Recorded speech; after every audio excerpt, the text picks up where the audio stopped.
व्यापारी दबंग नेताओं की वजह से कर गया हाथरस से पलायन। 20 साल बाद आकर लगाई अधिकारियों से गुहार। जमीन पर हो रहे अवैध कब्जे को रुकाने की अधिकारियों से की फरियाद।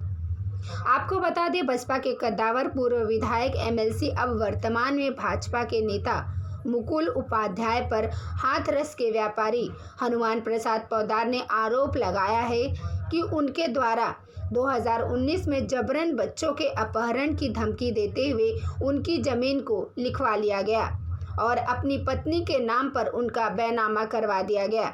बाकी जमीन पर भी उनकी नीयत खराब रही और उस पर भी कब्जा करने का असफल प्रयास किया गया। व्यापारी को अपनी बाकी बची जमीन और अपनी जान बचाने के लिए पलायन करना पड़ा, हाथरस छोड़नी पड़ी। अपनी जन्मभूमि पूर्व एमएलए एमएलसी के द्वारा अब भी कब्जा करने का प्रयास किया जा रहा है। आज अधिकारियों का पूरा सहयोग रहा मेरे साथ और सीओ साहिबा का कल फ़ोन आया था, उन्होंने मुझको बुलाया था तो मैं उनसे मिलने आया था। तो मैं एसपी साहब से भी मिला और एसडीएम साहब से भी मिला। उन्होंने पूरा आश्वासन दिया है निष्पक्ष जांच का और जितना सहयोग होगा वो करेंगे मेरे साथ। 99 से लेकर अब तक आप कितने अधिकारियों से मिल चुके हैं और कब किसी से मदद की गुहार लगाई आपने? मैं किसी अधिकारी से नहीं मिल पाया, भयवश मैं आ नहीं सकता था यहाँ।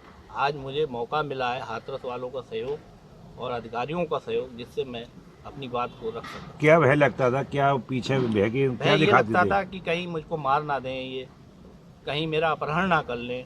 और मैं अकेला हूँ केवल घर में। मेरा इस जमीन का कोई पैसा आपको मिला है? इस जमीन का मुझे पैसा 15 लाख रुपए मिला था मात्र। किसका? 8 बीघा का या 52 बीघा? 8 बीघे का। और इन्होंने पोजीशन किया है फ्रंट पे 2 गुने से ज़्यादा। जिस जमीन का आपको 15 लाख मिला था, उस जमीन की कीमत क्या थी? उस जमीन की कीमत करीब 2 करोड़ के आसपास होगी उस टाइम पे।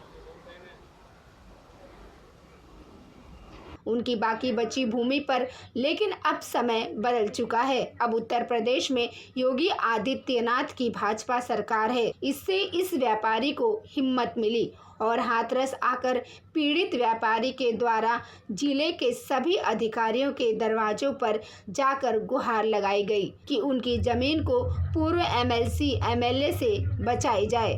हाथरस से हमारे संवाददाता रवि किशन शर्मा की खास रिपोर्ट, मेट्रो भारत।